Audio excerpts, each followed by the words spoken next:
Here, take it. Here, we'll leave it right here. All right.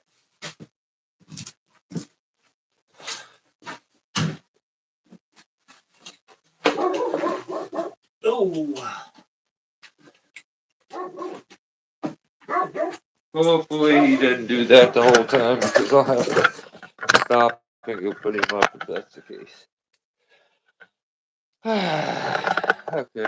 Well, as per usual, I am absolutely not prepared.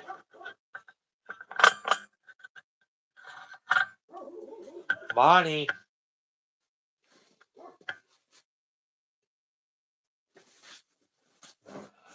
My lights are all going out.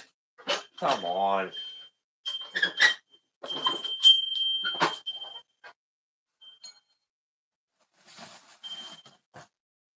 Okay.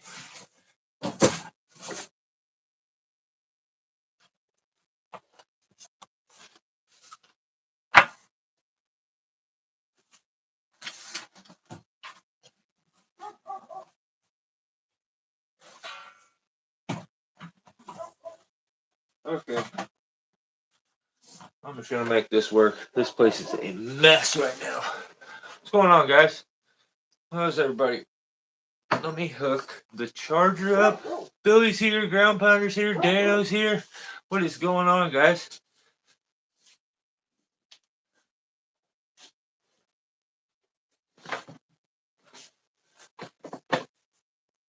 Alright, let's see here. Hook you up to the charger. Okay. Now let's see if I can get some headphones plugged in.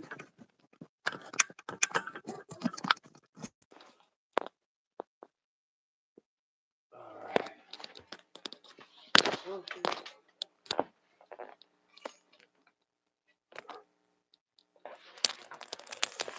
Okay. That's nice.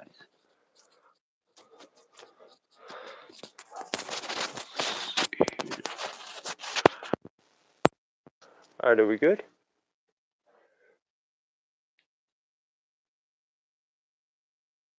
Yeah, doing good, Turbo. How you been, buddy? I haven't heard from Turbo in a while.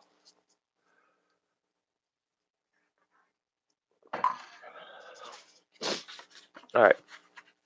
So we'll do the analytics real quick. Last week, I hit 9,000, which was pretty sweet. We're at like 9,030 right now. I did 2 videos, 7 shorts, 2 lives, and 1 community page post. 11 point. What's up, Peter? Peter's going to join us here in a minute. I did 11.1 thousand people tuned in, 28 new subscribers. Can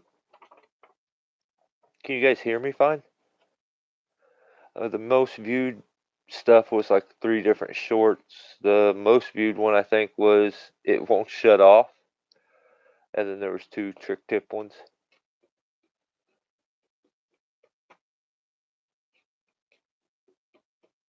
I'll try, Ground Pounder.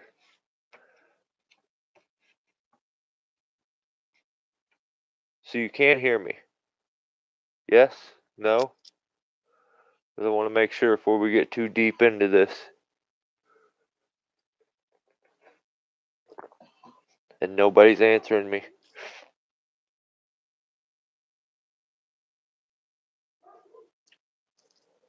Okay. Awesome. There was 460 likes, which I think maybe higher than last time. 13 shares, 54 comments.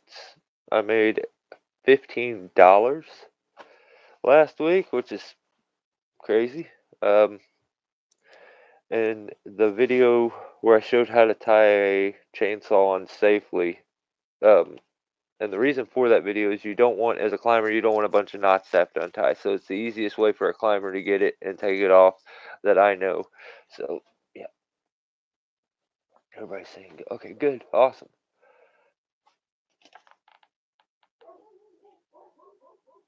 Well, Peter, whenever you're ready, buddy, we can get going. We're just gonna go. Yeah, I have the headphones in. Um, Peter had a bit of a situation that would probably be a good one to discuss and learn from. And awesome. And I figure we would bring him in. He could discuss that. And maybe we could all maybe pick up something from it, and we'll see. We'll see how everything goes this time. Plus, I feel like I owe Peter a bit. I kind of botched his last one. What's up, buddy? Hey. Oh shoot! Well, your audio sounds good this time. Oh yeah. Yeah, sounds real good. Cool. Yeah. So, how's the eye doing? Yeah. The eye thing happened first. It's doing well. Is it Yeah. cool? It was. Yeah. That was something else. Like that. After getting it worked on and getting it out, it got better really quick. Did it? Yeah. Yeah, eye eye stuff is scary. I got jumped by a bunch of guys one time at a gas station, and it wasn't just like randomly jumped. A dude had an issue with me, and he like beat up these people's cars because I was in it. Him and a bunch of guys beat the cars all up, and he's like, "Well, I want to fight," and so I'm okay. I don't have no problem with that. I'm good with that. So I walk up into it. They beat the piss out of me, stomped me out, and left me basically laying there. Someone kicked me with concrete boots, and one of the eyelets stabbed a hole in my eyeball, and my eyeball went flat. And like Damn. the next day when I woke up, my eye was swelled shut. So when they drained it, I just had an empty socket. They put a patch on the back of it, it aired back up, and I'm good. So That's crazy. yeah, yeah, pretty wild, huh? So Yeah. what happened with work just recently? Um. So I didn't prepare like a drawing board or anything, but I did put up a video of like the tree, and it's got this big side shooting limb that's probably like 12 to 14 inches around.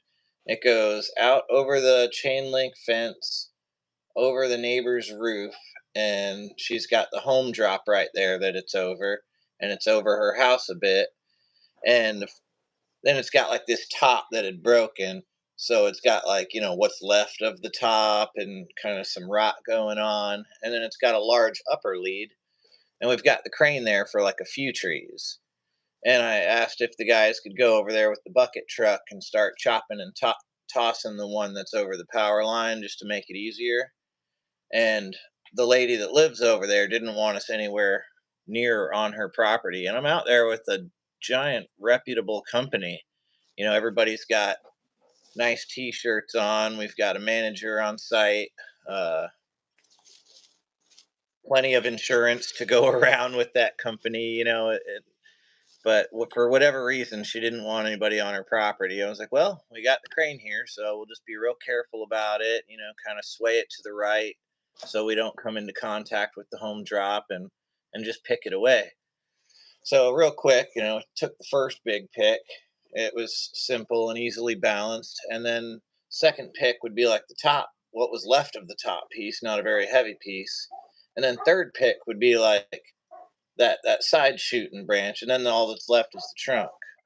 So I strung up the top piece like here, here, and here, like three spots to balance it, with a little bit of the trunk wood to go with it. And as I'm cutting through the trunk wood, I'll explain how I'm tied in too, where the trunk is. I've got my lanyard around the trunk, clipped into my right. I've got the Petzl Z on the left for the lanyard adjuster. And then I've got my lifeline around that side shooting branch to the left, just so I've got a secondary tie-in. Because I'm cutting across with a 500i, you cut your lanyard. You want to have something else so you're not falling. Yeah, it's a little So backup. that's my setup. And as I'm cutting through, it's hollow. So I stop for a second, and I also check my lanyard, make sure I'm not going to cut that. And then as I proceed to cut through, I hear it starting to crack and like tear. And I'm like, first thoughts is, okay, he's probably got a little too much pressure on it, and it's just tearing off. But then I see the side of the tree start to move down. I'm like, oh no, the tree is failing. So I, Oh, with my left hand, grab my Petzl Xeon, and and then the tree, that branch, that whole side of the tree, like it wasn't just the branch cracking off, it was like the whole side of the tree was going down with it. And so I grabbed my Petzl Xeon, and then everything that happened from there was like it just started to drop real quickly, and I went with it. I guess my hand was on the Petzl Xeon the whole time because my lanyard adjusted all the way out, and I've got a really, really long lanyard. I had just made a new one too, and I'm like, you know what? I'm gonna give myself an extra foot this time. Just in case I want to slice an eye on the end of it. I've got a little extra play or something. It used every inch of it. My rope bridge stretched out with all the adjustment that it had. The branch crashed down on a chain link fence. It landed on her house. It strung the power line down like 8 feet. It sparked and was laying over in her driveway, and I'm hanging there with the branch. The crane operator, he took that piece and flew it away real quick, and he was scared to look back because all he saw was me going down with the tree. And I ended up stopping, hanging, suspended with the limb right before the ground. And the guys had to run over and pick me up so that we could undo my lanyard and get me the other 2 feet down to the ground and get me away. I just started unlatching everything. Saw this, that harness, got away from everything. Electricity's all strung up now. I guess it popped the power, and what happened was damn. that. I guess that's my lifeline. Maybe Probably going when you doesn't twisted. look like anything from a tree. It looks like rope. Yeah, yeah. I think I've had it before, so it looks very similar. Right there, man. That's the worst spot too. Some Yeah, bitch. like it's fine for the first day or two, but like as days go on, it gets it gets worse. Yeah, yeah. The more it heals, the worse it hurts. That rope burns are horrible. So that's Damn. what happened. I got extremely lucky, and I acted in the right way to release my lanyard. I guess if I never touched that, I would have been stretched tight between the ropes and had stuff snapping. Yeah, that's the scary thing. I feel like with lanyards, it's nice when they adjust out, but like I've had mine get to that point where it adjusts out so far, and I wish I would have thought to just unclip it. Like, Oh get yeah. because after it's all the way out, you can't do nothing. That is the most awkward thing to try to get a hip to turn so you could unclip, and you just can't. It's like the most fucking awkward thing, especially after your extended way out. I Yeah, guess that so. If I sucks. think about it, if I thought about my lifeline first, because usually you're strung up different. I got my lifeline around the trunk, my lanyard here for the secondary. Unclip the lanyard, or. But the way I was strung up, let's say I did, I don't know, if I unclipped the lifeline and the trunk ripped off anyway, I still would have been in some kind of trouble. And it all happened so fast, and the way it hung me and strung me, like it couldn't have worked out any better. Damn. See, I think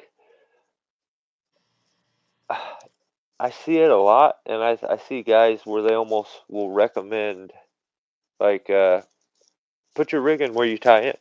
It's the high point, and like I think it's such a good idea when it comes to pretty much anything in tree work is to separate it. Have it in separate spots. That just increases your odds. Yeah, two tie-ins is nice, but two tie-ins on the same point don't do you no good. Right. Like I mean, it does, but it what if that point fails?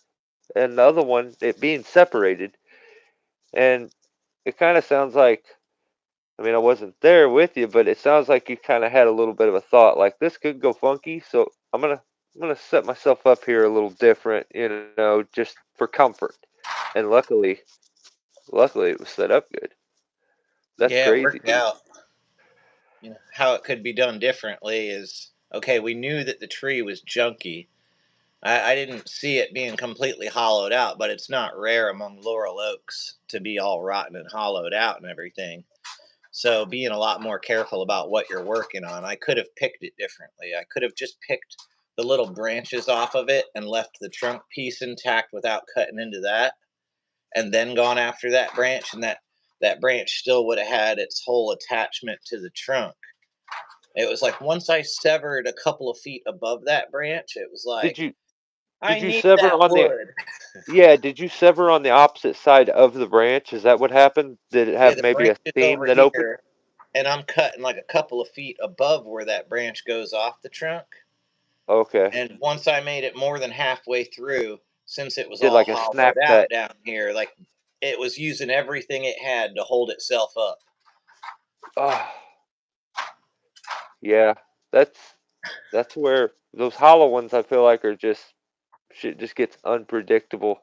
And that's where I would be really freaking when it comes to the crane work because you don't know where the strength is at, you know? It's just kind of unpredictable. But I don't know if I could do the it well, I mean, it sounds to me like the lady could have made things much easier and you probably would have won about everything in a different way. But you're kind of stuck to have to do it a certain way because she's limited, on which makes no sense. This was some Yeah, beautiful, pretty tree that gave her shade and is amazing. Sounds like it was a piece of shit it and was. like Yeah, probably a hazard for her home. And you guys are there to take care of it, and she's like, "No, get away." It. Some people you just can't. I see some of the comments that are rolling. Some people you just can't. You can't do nothing to please them. and the It doesn't tree matter. ended up on her house. Well, serves her right. Yeah. God dang it. That's the it didn't damage a single roof shingle. The only damage on her house was where the power line got strung so tight it was pushing against where the gutter was, and it made a light dent in the gutter because the power line was pushing on her gutter. oh, so it just kind of pushed on the lines. It didn't take them down. It just kind of laid against them. It pulled it real tight, and it stretched it like scratched it down its pole and sparked and and like took out the power, like there was an arc or a spark.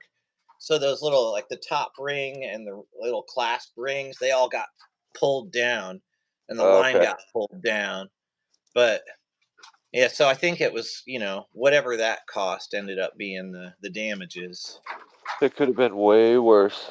That sounds like pretty best case scenario right there. Oh shoot.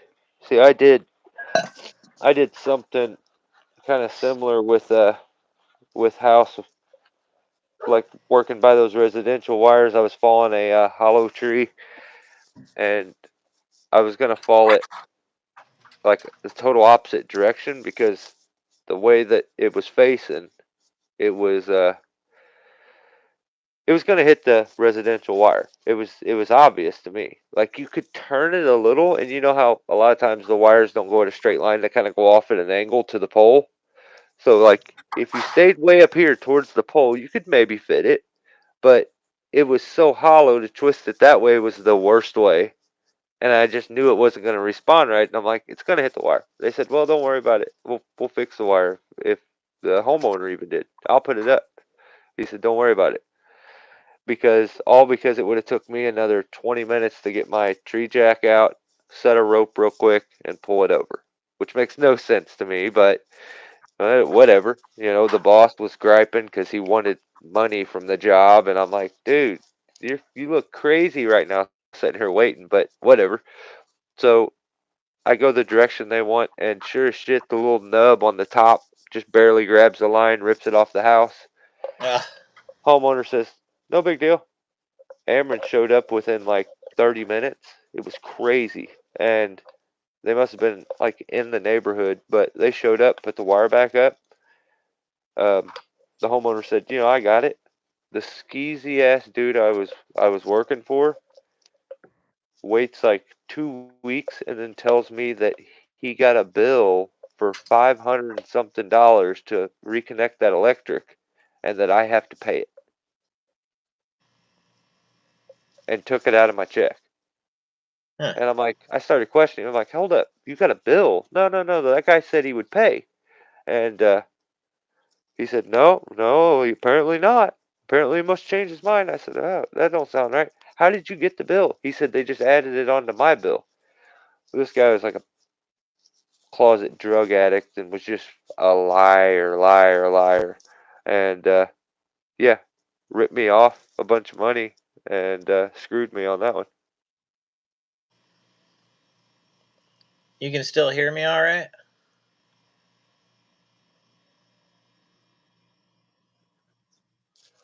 Sorry about that. I keep having this thing jump across the top of my phone that keeps shutting us down for a second. Gameless loser. Last one. Got it. There's a tree veteran, born again. What's up, buddy? What kind of trees did you do today? Yeah, Dano. It was the skeeziest. Yeah, he's very, very, very skeezy. When I left him with him owing me 6 grand. So, and he's never paid me a penny. Well, no, I can't say that. He has paid me close to $1,000, but that's only because he needed me to do jobs for him, and I made him pay me my money before I would start. Like, I want $500 for the money you owe me, or piss off. And I want the money from what you want me to do up front. So I did get a little back. That's wild, man. That is just. You ever had? I mean, is that probably the worst accident you've had doing crane work? Yeah. Yeah, I've had a lot of kind of close calls, like where I've been, if you're not paying attention, you've got like the pool and the house and everything like that behind you. You're looking this way, then you got this branch in front of you, and he's set up on the other side of the house, not much visual, and everything's kind of in lines that way. And everything looks strung up real nicely, but what you can't see and you need a spotter for sometimes is if that line is actually like tended towards you a little bit. So when this pick Yeah, goes off, it could come right into like where you are. And if you're yeah. not paying attention to all those things or having a spotter to help keep an eye out, and I've had a log float into me one time, like come into contact with my leg a little bit, but not like it came crashing into me. I was good. And then I've had a few times where it's like, okay, I'm bailing and I got my lifeline set up on the branch I'm sitting on or something like that. And I just flop over and hang down there, get myself clear. That's But wild. nothing, I've never had anything like what just happened where this tree just falls apart on you and you're tied to it and you're going down with it. That was terrible. Yeah, that's gnarly. Nate Dog, thank you for the comment, man. And I agree. That's probably my reason I like tree climbing is the risk and the intensity involved. It's always fun. But yeah, I had a rigging point fail. I was up in a rotten elm tree, and I had just literally moved my tie-in point because I was running a redirect to strengthen it because it was tree was falling apart. And so I ran a redirect to strengthen it and to give it a little height so the limb would clear this cedar tree and get over the fence and stuff. And there's a video. The limb I had the camera hooked to, as I went to cut one and let it go, it just ripped everything out of the tree. Made it look like I come crashing out of the tree because the camera did. but like I look up and literally I got my line cinched off and there's like this much of like slivered wood up above it, and I'm like, oh, like it broke right before my tie-in. I was like, oh my god, Man. that was close. I think that's the only time I've really had, knock on wood, only time Yeah, I've right. really ever had them fail. So with Had a what I do, I definitely have to mind my p's and q's. a branch I was standing on failed one time, and I swung into the trunk and just kind of laughed about it. A climber with a company I was with on that crane job like a few weeks prior. He's a couple of years into it. He was climbing all over this great big live oak, but he got himself real far out on a branch and he lost his balance and swung into the trunk and busted up his wrist pretty good. Ended up getting out of the tree and not being able to go back up for the day. That's gnarly. That stuff's scary. Like a lot of times, if I'm going for a real long limb walk, I'll either throw a line in halfway, um, just another single line or something, or I'm usually after I get about there's a 20-foot swing involved. My Yeah, lanyard's going around something. I'm like, I'm something. not. I've been there, done that, man. I'm just not doing it no more. Or a ground guy keeping a tail on your rope. So if you feel like I might lose my balance out here, just have a guy on the tail of your rope. So if you do go, he can catch you and stop you from swinging. Yeah, yeah, that's true. I didn't even think about that. A lot of times, yeah, you get that sense of security if you can just pull your rope up and throw it over where you're going, like in the direction you're going. That way, it's through a crotch or something. It's not all the way back the other direction, especially SRT. But Right? yeah, that's gnarly. I was just helping my brother the other day, and I was waxed. I was so tired in this gnarly ass tree, and I get out on the limb, and he's like, "That's a good tree to do a backflip out of." And I don't know what just made me think of this, but I'm like, dude, no. I don't know what happened, but I can't bring myself to do that shit no more. Like I have videos of me doing it when I first started doing YouTube, but I was ignorant. I don't know what I was Ground, thinking. ground pounders talking about a ported 880. Like he wants to go deaf. Yeah, yeah, yeah, yeah. I don't run a chainsaw anymore without my earmuffs on though. Yeah. I just I don't because if I spent so many years doing that, I would come home and I would wake. I was living at my in-laws for a while, and I would come home and I would wake everyone in the house up, and I would think I'm talking soft, but dude, my ears were ringing at all times, so I was just screaming at the top of my lungs, and Oh man. getting a good hard hat and wearing that nonstop because it hasn't been a whole lot of years that I've been wearing hard hats. Like I'll be straight with everybody. YouTube is where I really started to wear a hard hat. Before that, I nobody wore a hard hat. We didn't even think about that. I'm gonna grab something real quick. Right on. Oh, I'm so sick. My allergies are so bad. Yeah, I would always. Yeah. Ooh, what you got there? My first 200T. Oh, sweet. Right on. The year I don't know yet, That's but nice. yeah, Looks in it good shape. fires up and it runs, but I know it needs to be taken apart and gone through. You don't gotta do much to them, man, and they No, scream. So, yeah, the I, timing numbers on them are already set and everything, so you don't go in and you don't port those, or you'll just ruin them. You got to know what you're doing if you want to mess with the porting on those at all. yeah, yeah. I have another one up there that I want to get rebuilt and done, but yeah, dude, it took me forever to figure out. I've always ran my 660 with inside dogs.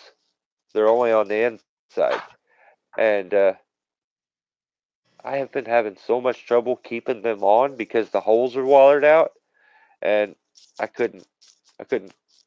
Every time I'd use it, it would rattle them out, and then Yeah. where it rattles out, that bolt would come out and it would hit right where the chain's at, and just ruin all the teeth on 114 drive links. And it's like, Oh no son shit. of a- yeah, it comes out right at it on the inside, and so for the first time, I sit here for a while thinking about it, and I actually ran the bolts backwards because, like, you know how on the clutch cover pieces, it's got the spot where the nut's supposed to sit in there, and it's got the design so it holds the nut in place, and then you put the screw in and you Right. tighten it down. Well, mine are all wallered out. Yeah, they There's tend to there's strip out real easy. So I just turned everything around, put the head bolt inside the hole, and then the nut on the outside, so I could just take a tool and so I finally have guides on both sides of my 660 for the first time ever. So that'll be Yeah. nice.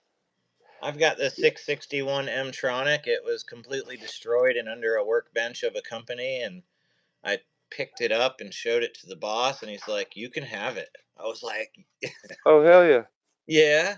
So I put a what is it? A highway Titanical pop-up piston cylinder and piston in it, and I built it and got it all together, and it had a lot of little missing pieces, enough to where I had to go down and like make a list and get all start talking about it with the guy at the still shop. And I just decided to leave it with them so he could get all the parts it needed and go ahead and pressure and what is it back test it and pressure test it and make sure that I did a good job on the engine and everything. And he put all the pieces on it, both the dogs, the little roller at the bottom, and he's a real critical guy. Like if you're not using the Still Ultra, their best gas or whatnot, then he doesn't know what the fuck it is and why are you putting this gas in your saw. And but for him Really? to tell me that I did a good job on the engine and I'm going to get a good number of years out of it was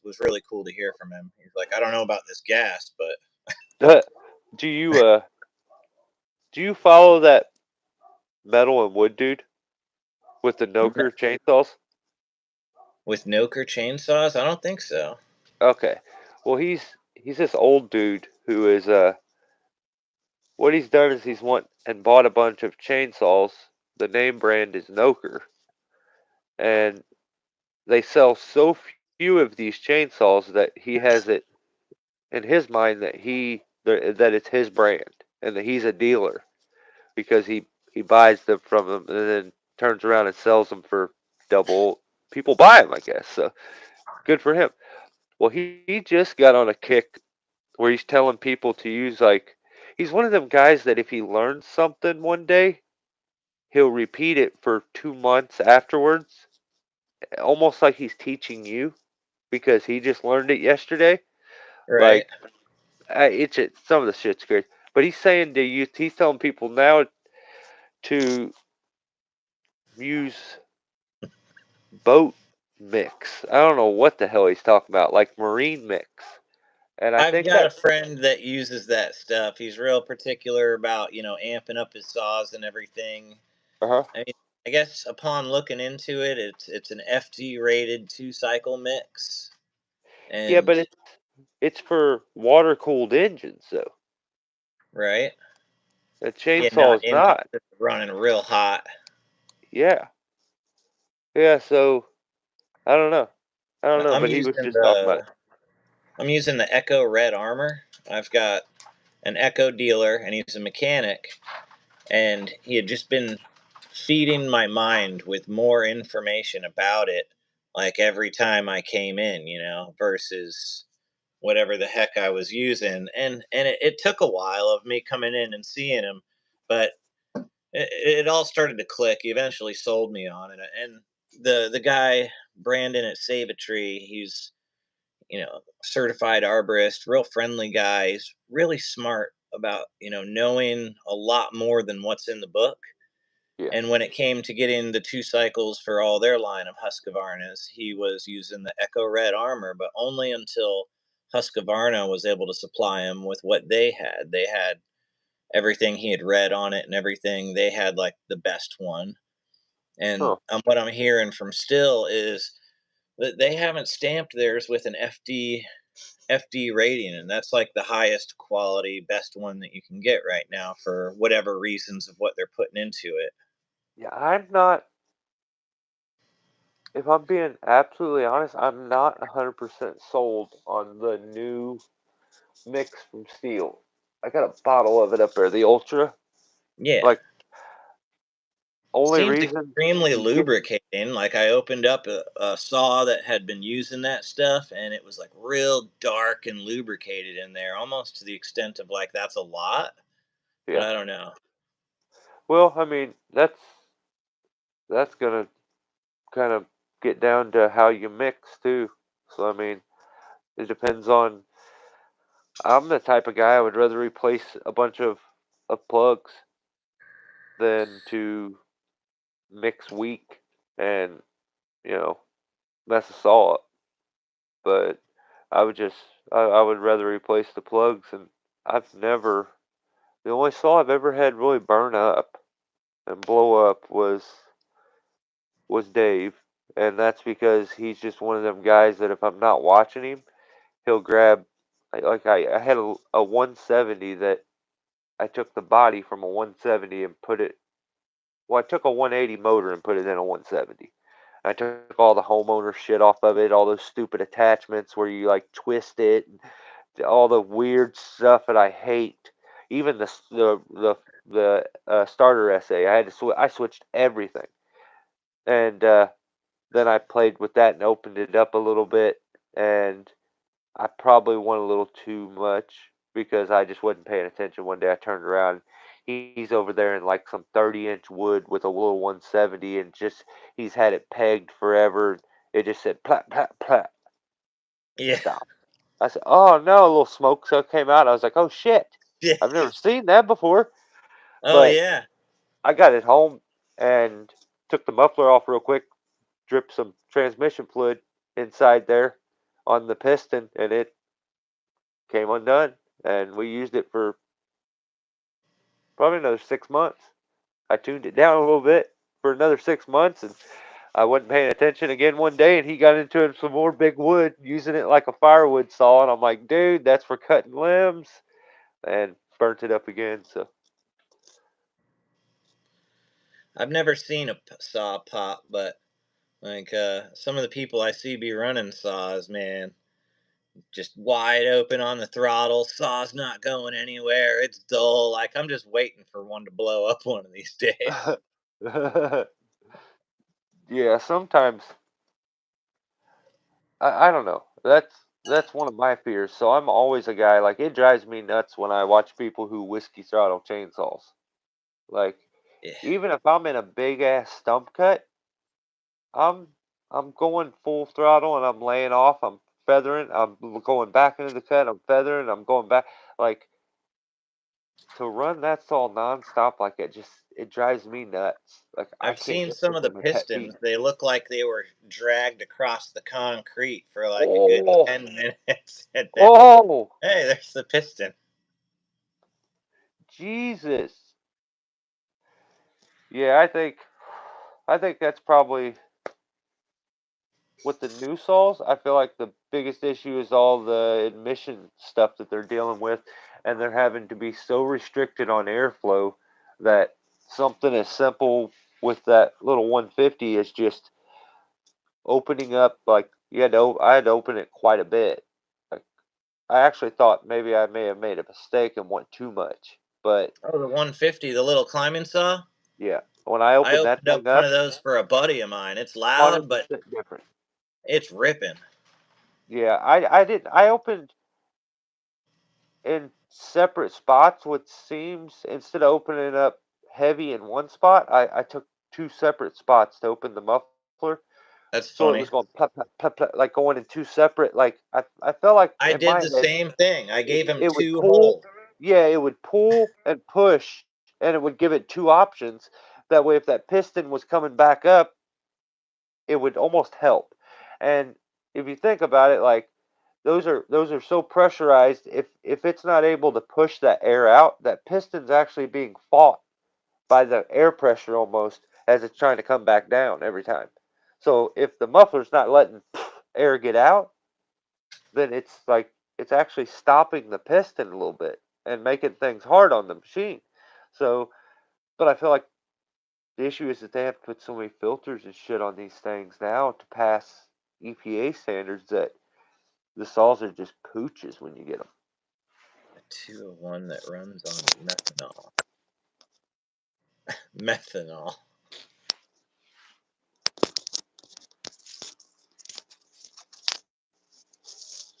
What's up, Squirrely John's Tree Service?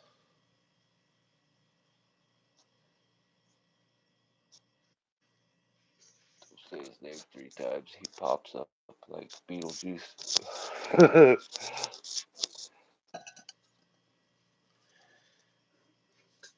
Red Armor is good stuff. Good testament showing positive results. 32-1. See, I've always mixed 50-1. I've never, but I use nothing but steel mix, and like I can understand shit changing if you're switching brands. Like the viscosity of the oil is probably going to be different. So like, Oh no. did you come back? Yeah. Okay, that was quick. It didn't mess up for long. I looked at it and I was like, oh shit, it Right? popped right back on. But yeah, the 50-1 is all I've ever done, and dude, I have chainsaws that my 200 was my dad's.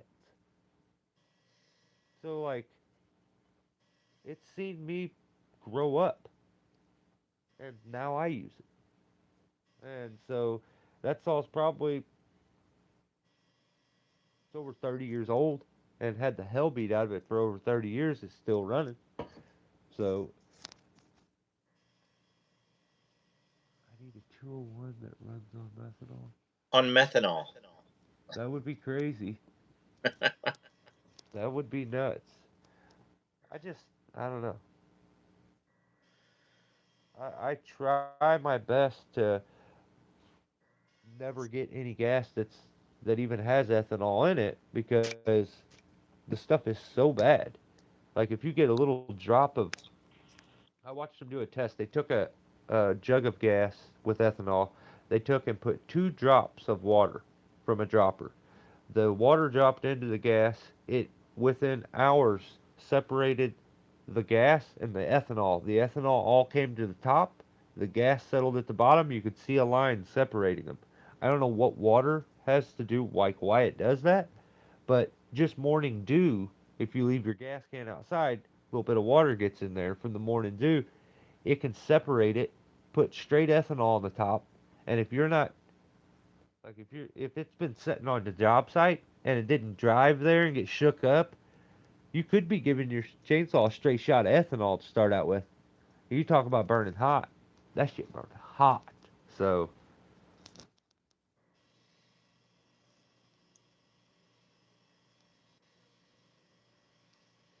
we're gonna have to chill out on these gas prices. I can't afford premium. Gallon at a time.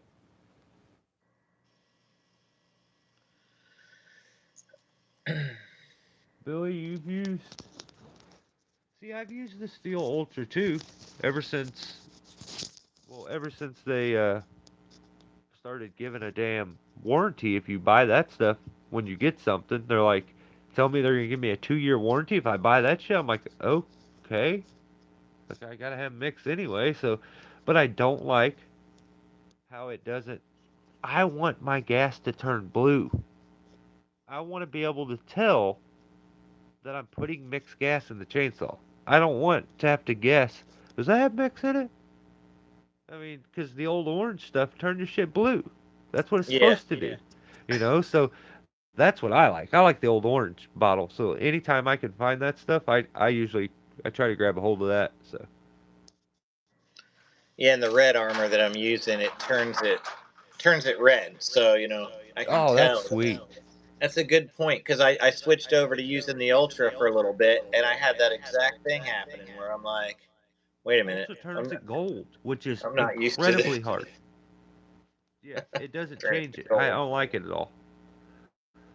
That's the only thing that really bums me out about that stuff. But then, I guess I have seen a lot of horror stories on YouTube from other people about that stuff, about the Ultra Mix, saying it is no good.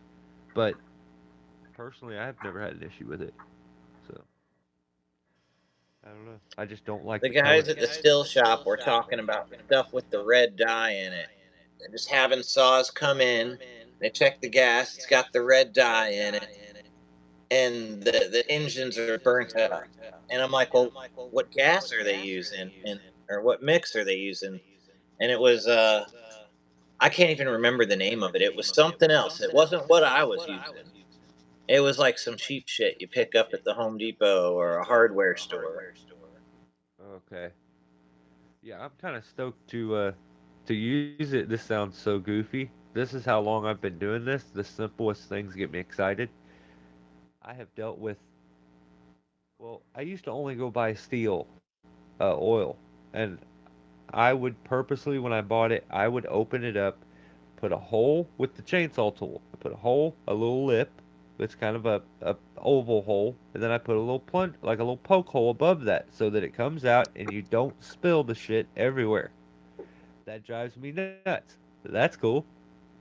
Is that for? This goes on the top of the oil.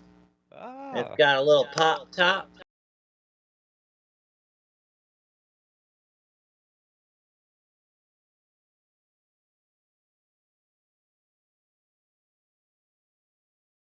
thing. It's got the little tapper on it. Yeah, That's what I have my oil put in one of them detergent things now. So I'm kind of stoked to use that thing because it's that's like one thing that six drives me bucks nuts. on Amazon. It'll go on like a bigger bottle or a smaller bottle. That's sweet. Are those each? So that's two. Is that two of them? Yeah, buddy gave me this one, Oh, okay, cool. I thought it was and all I think one. I was like, holy shit, that's awful big. it broke or stripped out because like I picked it up one time by the top and the Dang jug it. popped off and it wouldn't screw back on the same ever since. Yeah. So I bought a couple more and I think they're like 6 bucks each. Ground Pounder says buy a diesel moto. I have had pretty good luck every once in a while when you mix a jug of gas, throw a little like seafoam in there, just a little bit, and I don't, I don't have plugs fall out either. What's up, Jay? Um, that's one thing that I say I would rather mix thick and replace plugs. I don't replace plugs to the point that I bet you the plugs I just replaced, and I have a couple saws that I need to replace them on. I bet you they've been used for like almost 10 years and never replaced. So,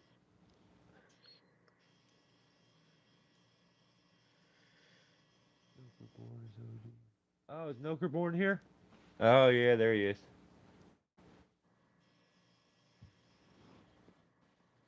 That's funny.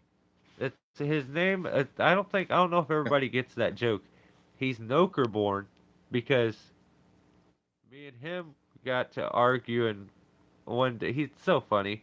Like we got to bickering back and forth, and he like I don't even know. He like switched his name over to Noke or something, and we were making fun of that dude with the metal and wood channel.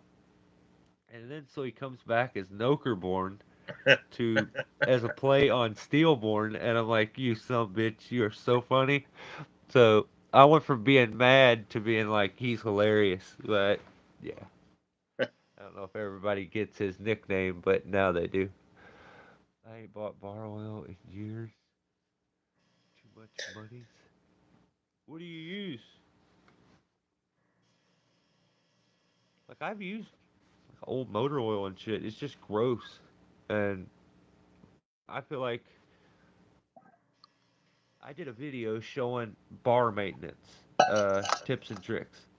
I think where a lot of guys are bitching about their oilers not working properly and stuff like all that stuff, there's your issue 90% of the time is in the bar because like if you leave a chain on there loose and it starts to mushroom fold the bar over, if you think as you're putting that saw into a cut, it's got these lips hanging out on the side that the chain may cut a channel, but it's not cutting a channel big enough for that lip that's hanging out, so it's fighting the cut the whole time.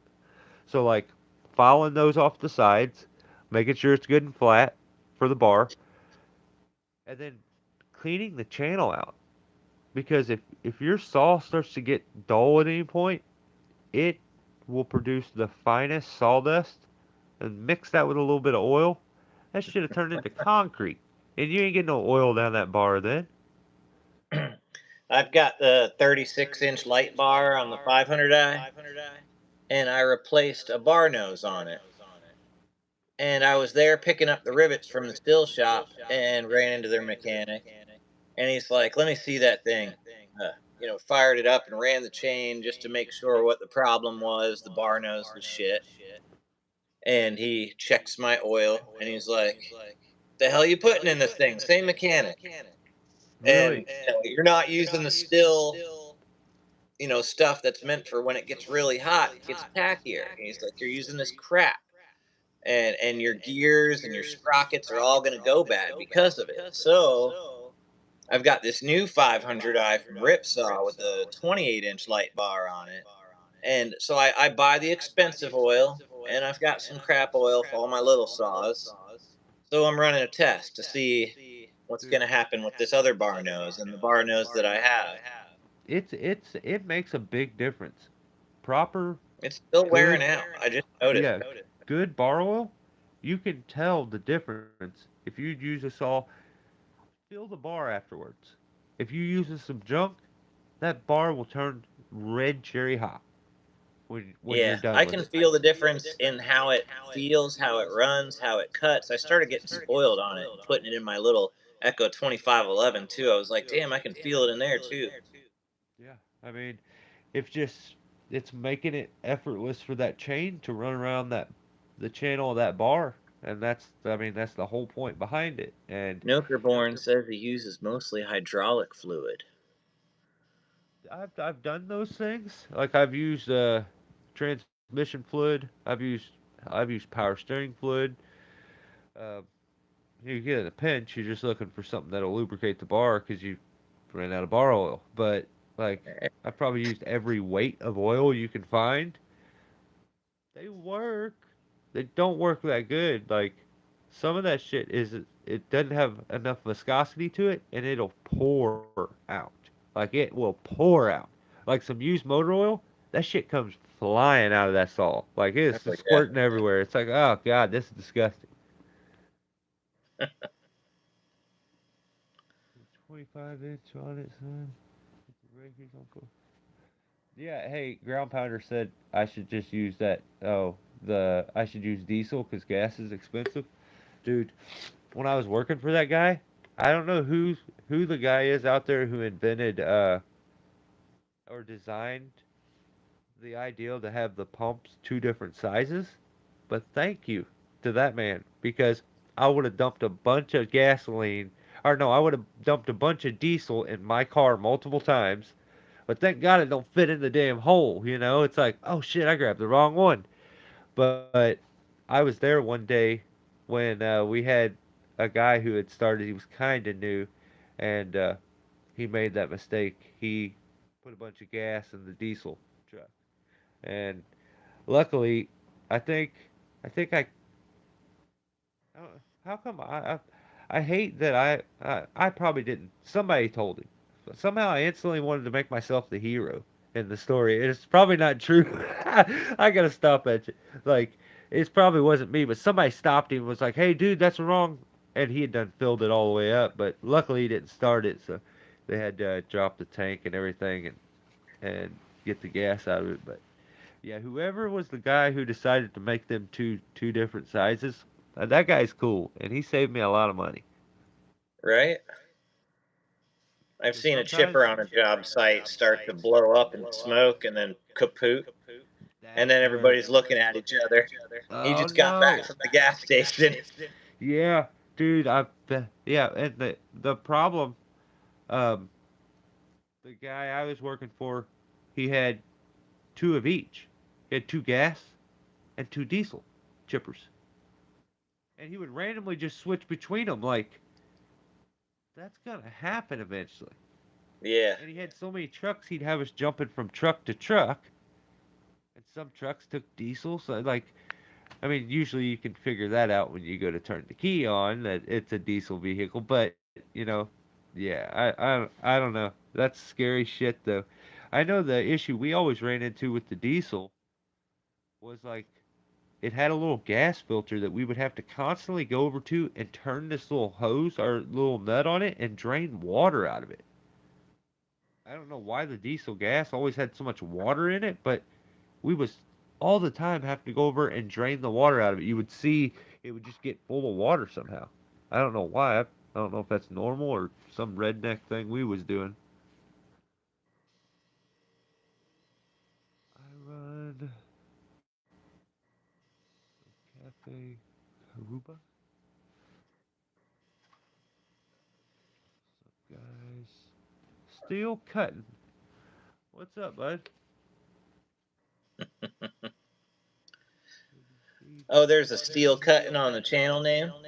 Yeah, I figured GP was just saying his yeah, saws are steel cutting. yeah, yeah. I like that. I feel like when I see a name like that, it's so stupid because my name being stillborn, I'm like, oh, it's like a brother. What's up, man? Like, and we instantly look because we both got the first same name. Steele. That's it's so stupid. That's not even my name.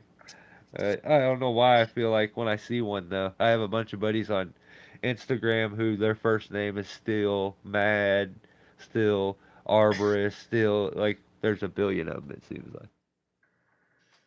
But I like Still Cutting. That's a pretty good one.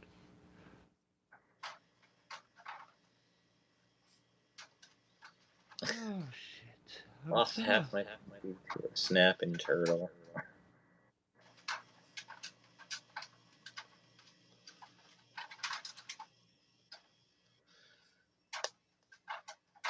Well, I tell you what, guys. I think I'm gonna call it a night. Um, if you can't, if you haven't noticed, my head is so stopped up. My nose is so stopped up right now. I can't breathe. I'm dying over here with this fucking. I guess I got a cold or it's allergies or something. I don't know. I'm gonna My take a name. Benadryl for you. Yeah, yeah. Do it, please. Uh, maybe it'll help. My name is still Cutting because I got hit with a Widowmaker 5 years ago and got back in the game. So I'm still cutting. I dig it. My name is Stillborn because my dad was a tree climber and tree cutter and he used nothing but steel chainsaws. So I've He used the came steel out of the chainsaws womb since I with was born. a chainsaw. Yeah, dude, I tried to play with a decal that showed a baby with a chainsaw, and I couldn't make it work. Like I tried, I'm sure somebody could do it, but like coming out between two legs with a chainsaw, like Oh man. it needed to be a little refined because I feel like I was given a little too many details. Just a baby with a chainsaw is probably good enough. But Right. guys, this was fun. Peter, we're gonna have to just do this every once in a while, and maybe even if I don't do the interview stuff, just have somebody join us. This kind of keeps the conversation going. Plus, it takes a little bit of weight off my shoulders and lets everybody get to know some people. I know that Ground Pounder hit 1,000 subscribers, um, Yeah, man. and Dano hit 1,000 subscribers too. So stoked for them. And I also know this is so funny since we're celebrating everybody hitting 1,000. That dude who sells the Noker chainsaws, he has made 4 videos celebrating the fact he hit 10,000 subscribers, and he still does not have 10,000 subscribers. He even had a cake and had ate cake and celebrate. He has 9.99. He's counting his chickens before they're hatched. So Yeah, he's made 4 videos saying celebrating 10,000. I guess he's just taken for granted people are gonna subscribe, and ever since he's done that, he hasn't got a single subscriber. So he's at like 9.99, which is hilarious. But yeah, I'm stoked for those guys. Now they can monetize their channels, make a few pennies, which is nice. I mean, I wouldn't get too dependent on it, but if you could pay for your SD cards, it's it's awful nice. So that's about where I'm at. I pay for my SD cards most of the time. Yeah, I'm relying on two SD cards right now. Dude, it's rough. I have a stack of them, but and I don't even. Like, dude, I have shit from like 4 and 5 years ago that I haven't looked at. I have. It's so ridiculous. So I I feel for the anybody that has to deal with the SD card situation because sometimes you're like forced to delete stuff that you don't want to delete because you know this job's going to be really awesome, and then something happens where it screws the stuff up. Plus, you deleted your like the stupidest stuff happens when you got to fight for these with these SD cards. Like I messed with them so long where they would totally crash and say they needed reformatted, and it would lose everything and no longer work. So I've dealt with the SD card stuff. I've bought junk ones, so it's my probably opinion on it is I buy the like 120 gigabyte ones and try to get good quality and just use Yeah. those. I mean, watch a YouTube video on SD cards, and you'll see some good videos educating you about what each number on them means, Yeah, and it'll teach you I how to didn't know buy the any of right that one stuff. for what you're doing. Yeah, I was just like I thought they all were the same. I didn't know all that Yeah. terabyte stuff, like all that, yeah, all the other numbers and shit that are on it. Like, that's important. That's frames per second and all that stuff that I didn't know about any of that stuff. And like you could have the greatest camera if you go and get a shitty SD card. It's it's recording it. It's like putting it on a crappy tape, and trying to watch it back on a crappy VHS. So like this video on dropping tree All down. right. Well, guys, hey, thank you guys. Peter, appreciate you hanging out again. And I'm going to call this one, guys. I will catch you guys next week. I don't know what number this is. Probably number 94, 95, something like that. But thanks, guys. Thanks, Peter. And guys, have a good week. And if you need anything, hit me up in the comments. So, Thanks for having me. Be safe. you too, brother.